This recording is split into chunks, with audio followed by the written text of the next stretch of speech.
وَلَقَدْ يَسَّرْنَا الْقُرْآنَ لِلذِّكْرِ فَهَلْ مِن مُّدَّكِرٍ۔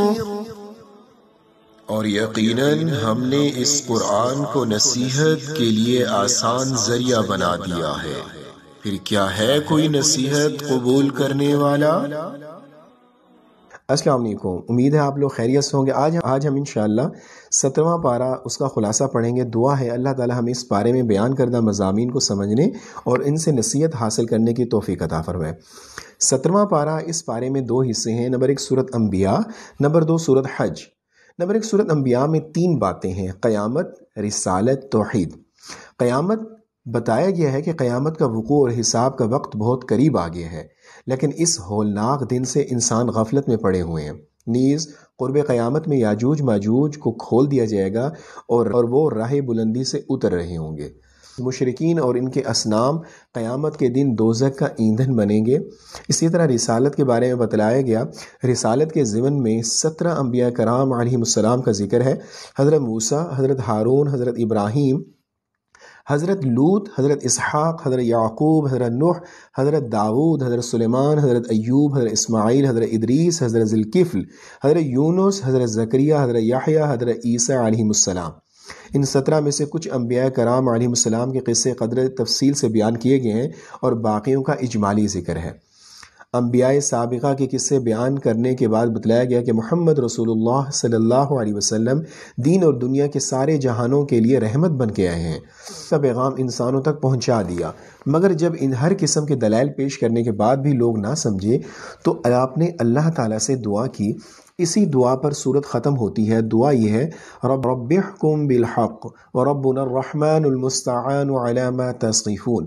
اے میرے پروردگار، حق کا فیصلہ کر دیجئے، اور ہمارا پروردگار بڑی رحمت والا ہے، اور جو تم باتیں بناتے ہو ان کے مقابلے میں اسی کی مدد درکار ہے۔ نمبر 3 توحید بیان کی گئی ہے۔ توحید پر 6 دلائل ذکر کیے گئے ہیں۔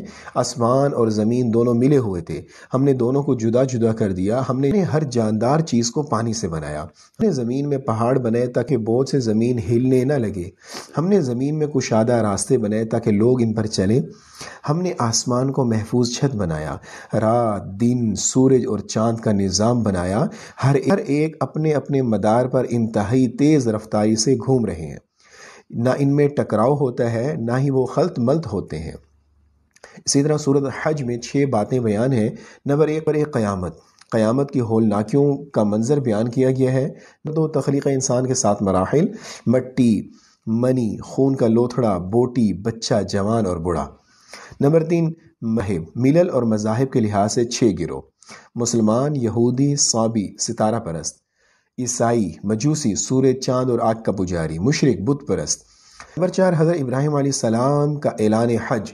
حضرت ابراہیم علیہ السلام نے جبل ابن قیس پر کھڑے ہو کر حج کا اعلان کیا تھا۔ یہ اعلان اللہ تعالیٰ نے اپنی قدرت سے زمین و آسمان میں رہنے والوں تک پہنچا دیا۔ نمبر 5 مومنوں کی 4 علامات بیان کی گئی ہیں: اللہ کا خوف، مصائب پر صبر، نماز کی پابندی، نیک مصارف میں خرچ کرنا۔ نمبر 6 دیگر احکامات، مثلا مناسک حج، اقامت صلاح، ادائیگی زکوٰۃ، جانوروں کی قربانی اور جہاد وغیرہ کا ذکر کیا گیا ہے۔ یہ 17ویں پارے کا خلاصہ تھا۔ دعا ہے کہ اللہ تعالی ہمیں اس پر عمل کرنے کی توفیق عطا فرمائے۔ جب آپ تراویح پڑھنے جاتے ہیں تو ڈسکرپشن میں لنک دے دیتا ہوں، آپ خود پڑھ کے جایا کریں۔